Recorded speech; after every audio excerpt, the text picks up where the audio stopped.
जब भी हम देसी हिप हॉप और रैप की बात करते हैं तो लोगों के दिमाग में बूही मियां, हनी सिंह, रफ्तार, बादशाह जैसे मेल रैपर्स आते हैं।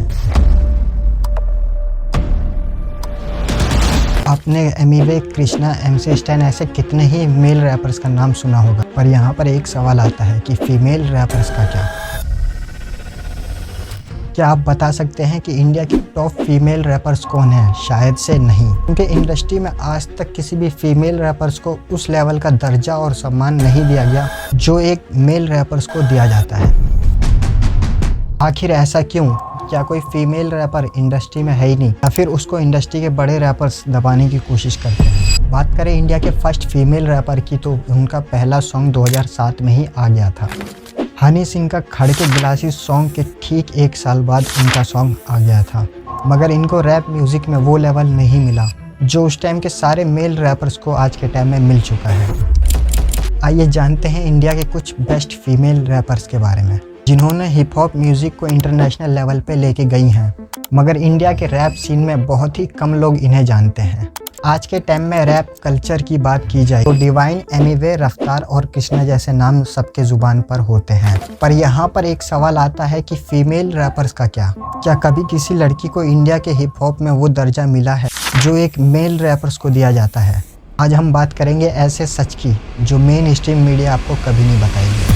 हमने मेल रैपर्स की बात करी, यहाँ पे बहुत सारी इंडिया में बहुत गिनी चुनी फीमेल रैपर्स हैं। हम ओवरसीज रैपर ऐसे ही नहीं बनते, सुने नहीं क्या उसके गाने, भाई भी नहीं है। बट DMC को सब कह रहे हैं कि भाई DMC is not for the hustle. In hip hop for 10 years, when I see a female in front of me, I have to give her props for being a woman in hip hop. Like the female rap game is at a state where all you have to really do is be attractive and show off your body to have success. मैं तेरा नाम break करूंगा ना तो गाली लगेगी। अगले 2 साल में आपको कोई ना कोई एक ऐसी फीमेल रैपर मिलेगी।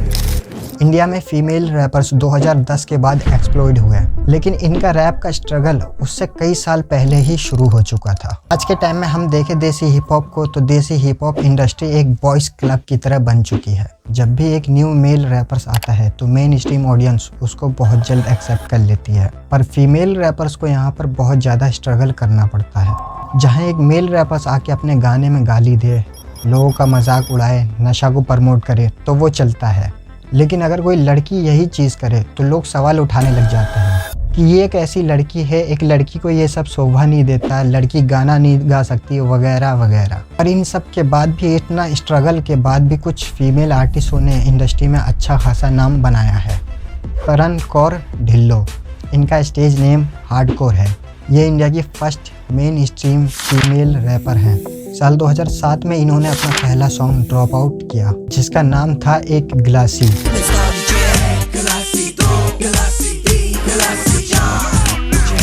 उनको इस सॉन्ग से काफ़ी हाइप मिली और आगे चल के इनका बॉलीवुड में भी कई सॉन्ग आए, जैसे कि 2007 में ही एक मूवी आई जिसका नाम था जॉनी गद्दार, और इस मूवी के एक सॉन्ग में हार्डकोर ने काम किया था। सॉन्ग का नाम था मूव योर बॉडी।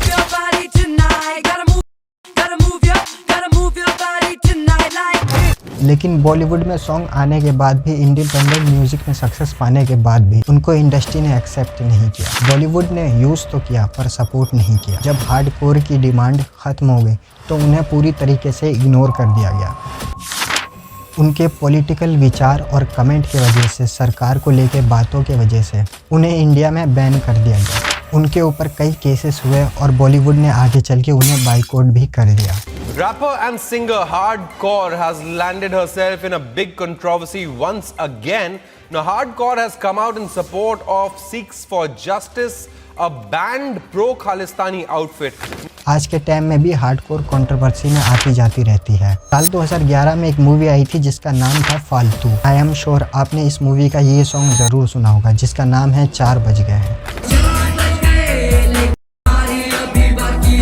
इनमें रैप की कला ऐसी थी कि ये मूवी फ्लॉप हो गई, लेकिन ये गाना सुपर डुपर हिट रहा। इसके अलावा लॉन्ग लश्कारा, मूवी और बॉडी नाउ, ऐसे कई सॉन्ग हैं बॉलीवुड में इनके।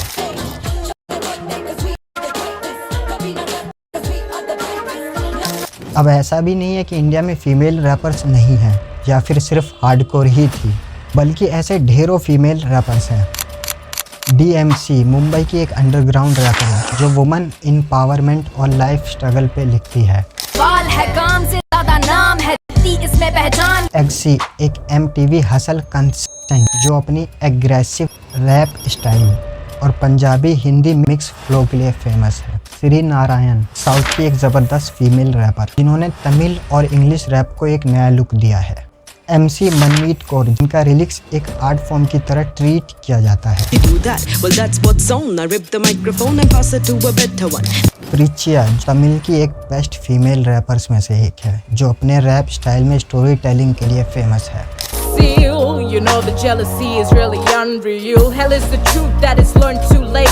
सिर्फ रियलिटी शो और बॉलीवुड तक ही नहीं बल्कि इंडिया की फीमेल रैपर्स इंटरनेशनल लेवल तक भी जा चुकी है। इंडस्ट्री के सारे रूल को तोड़ के फॉरेन कंट्री में इन्होंने अपना एक अलग ही नाम बनाया, अपने आप को अपने हार्ड वर्क से इंटरनेशनल म्यूजिक तक पहुंचाया और आज के टाइम पे इनका नाम इस लिस्ट में सबसे आगे है। इसका नाम है राजा कुमारी।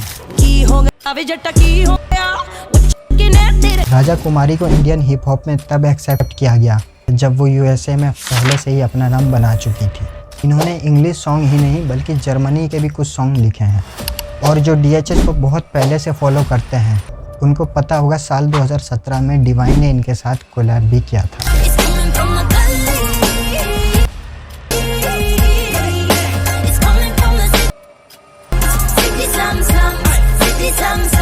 इसके अलावा इन्होंने बॉलीवुड के भी कई सॉन्गों में काम किया है जैसे कि जवान मूवी का टाइटल ट्रैक और जीरो मूवी का ये सॉन्ग। अब आप लोग सोच रहे होंगे कि फ़ीमेल रैपर्स तो इंटरनेशनल लेवल तक गई हुई है और कई सारी फीमेल रैपर्स तो बॉलीवुड में भी काम कर रखी है, तो फिर भी फीमेल रैपर्स आज के टाइम में इतना कम क्यों है? क्या एक फ़ीमेल में रैप करने की कला नहीं होता या फिर एक फ़ीमेल रैपर्स मेल रैपर से ज़्यादा कामयाब नहीं हो सकती? ऐसा कुछ भी नहीं है। मेल हो या फीमेल या फिर वो किसी भी जेंडर का हो, रैप्स कोई भी कर सकता है, टैलेंट सब में होता है। फिर भी आज तक एक भी फीमेल रैपर टॉप रैपर्स जैसा नाम क्यों नहीं बना पाई है? इसके पीछे बहुत सारा रीज़न है। इंडस्ट्री के मेल फीमेल रैपर्स को सीरियस नहीं लेते हैं। बॉलीवुड में तब तक ही उनको सॉन्ग और म्यूज़िक करने दिया जाता है जब तक वो वायरल है, मार्केट में उनकी डिमांड है। एक मेल रैपर्स के मुताबिक फीमेल रैपर्स को म्यूज़िक लेवल का सपोर्ट बहुत ही कम मिलता है।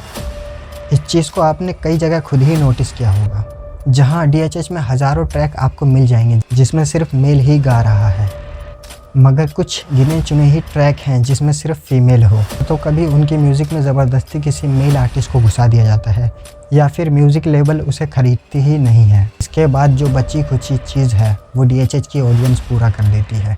DHH की ऑडियंस फीमेल रैपर्स को बहुत ही कम सुनते हैं, या तो तब सुनेंगे जब उनके साथ एक मेल रैपर्स भी हो।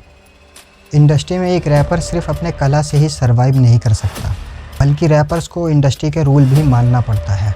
और जब main stream music female rappers को इग्नोर करने लगे तब अंडरग्राउंड हिप हॉप कल्चर ने उनको एक नया प्लेटफॉर्म दिया, रोडीज और MTV हसल जैसा शो दिया, जिसके वजह से इंडिया में मेल की तरह फीमेल रैपर्स भी लोगों की नज़रों में आ रहे हैं। उम्मीद करता हूँ ये वीडियो आपको DHH के और करीब ले गया होगा। देसी हिप हॉप के बारे में और जानना है तो ये दोनों वीडियो एक बार ज़रूर चेक करें। बहुत बहुत धन्यवाद।